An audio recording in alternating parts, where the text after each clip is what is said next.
ତ ନମସ୍କାର ସମସ୍ତଙ୍କୁ, ଆପଣଙ୍କୁ ସ୍ୱାଗତ ମୋର ଏଇ ନୂଆ ଭିଡ଼ିଓରେ।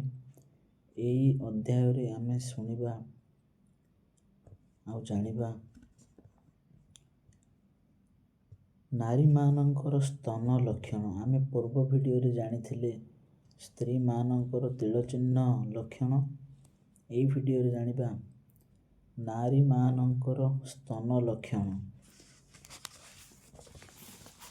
ତ ଚାଲନ୍ତୁ ଆଉ ଡେରି ନକରି ଆରମ୍ଭ କରିବା। ନାରୀମାନଙ୍କର ସ୍ତନ ଲକ୍ଷଣ। ଯାହାଙ୍କର ଲୋମଶୂନ୍ୟ ସ୍ଥୂଳ ଘନ ସମାନ ସ୍ତନ, ସେପରି ନାରୀ ସୁଲକ୍ଷଣୀ ସୁଖରେ ଜୀବନ ବିତାଏ। ତ ଆଗକୁ ଯିବା। ଯାହାଙ୍କର ସ୍ତନ ଯୁଗଳ ସୁଗୋଲ କଠିନ ସ୍ଥଳ ଓ ସମାନ ଏବଂ ଉନ୍ନତ ହୋଇଥାଏ, ସେ ନାରୀ ଅତି ସୁଲକ୍ଷଣୀ ପତ୍ନୀ ସୁହାଗିନୀ ହୋଇଥାଏ। ତ ଆଗକୁ ଯିବା। ଯାହାଙ୍କର ସ୍ତନ ଦ୍ୱୟର ମଝିରେ ଅଧିକ ଫାଙ୍କା ଶୁକ୍ଳ ସୁଷ୍ଠ ଅଗ୍ରଭାଗ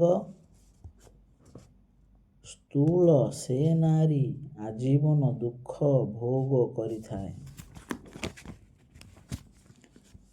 ଆଗକୁ ଯିବା। ଯାହାଙ୍କର ଦୁଇ ସ୍ତନ ଦୁଇ ତଳା ଯନ୍ତ୍ର ତୁଲ୍ୟ, ସେପରି ନାରୀ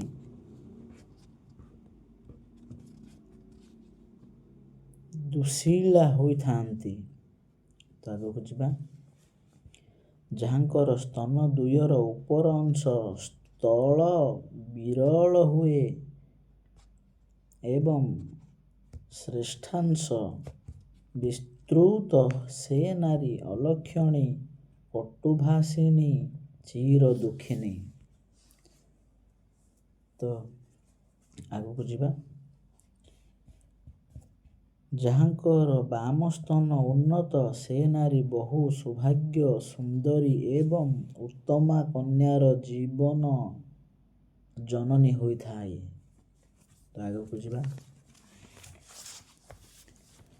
ଯାହାଙ୍କର ସ୍ତନଦ୍ୱୟ ସୁବୃହତ ଉଦର ଉପରେ ପତିତ, ସେପରି ନାରୀର ଯଥାଶୀଘ୍ର ମୃତ୍ୟୁ ହୋଇଥାଏ। ତ ଆଗକୁ ଯିବା। ଯାହାଙ୍କର ଦକ୍ଷିଣ ସ୍ତନ ଉନ୍ନତ, ସେ ନାରୀ ପୁତ୍ରବତୀ ଓ ସମସ୍ତ ରମଣାଙ୍କର ଠାରୁ ସୁଖୀ ଓ ଶ୍ରେଷ୍ଠ ହୋଇଥାଏ। ତ ଆଗକୁ ଯିବା। ଯାହାଙ୍କ ସ୍ତନ ଦ୍ୱୟର ମୂଳସ୍ଥାନ ସ୍ଥୂଳ ଓ ଅଗ୍ରଭାଗ କୃଶ ବା ପତଳା କିମ୍ବା ସୂକ୍ଷ୍ମ, ସେପରି ନାରୀ ବାଲ୍ୟକାଳେ ଯାହା ସୁଖ ଭୋଗେ, ସଂସାର କାଳେ ସେତିକି ଦୁଃଖ ଭୋଗ କରି ବଞ୍ଚି ରହେ। ତ ଆଗକୁ ଯିବା। ଯାହାଙ୍କର ସ୍ତନର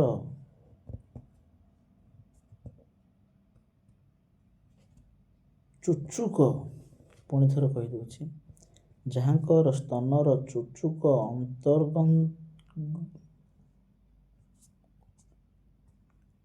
ତ୍ରୁଟି ଥିବାରୁ କ୍ଷମା, ପୁଣି ଥରେ ଦୋହରଉଛି। ଯାହାଙ୍କର ସ୍ତନର ଚୁଚୁକ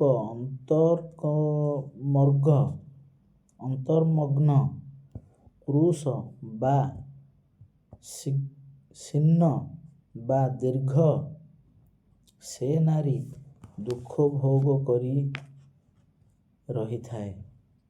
ତ୍ରୁଟି ଥିବାରୁ କ୍ଷମା। ଆଗକୁ ଯିବା।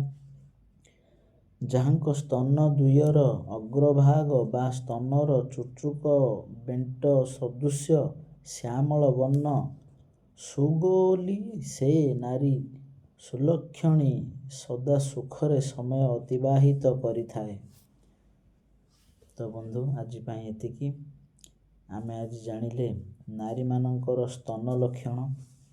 ଆଉ ଆଗାମୀ ଭିଡ଼ିଓରେ ଜାଣିବା ନାରୀମାନଙ୍କର କେଶ ଲକ୍ଷଣ। ତ ସେଇ ପର୍ଯ୍ୟନ୍ତ ନମସ୍କାର।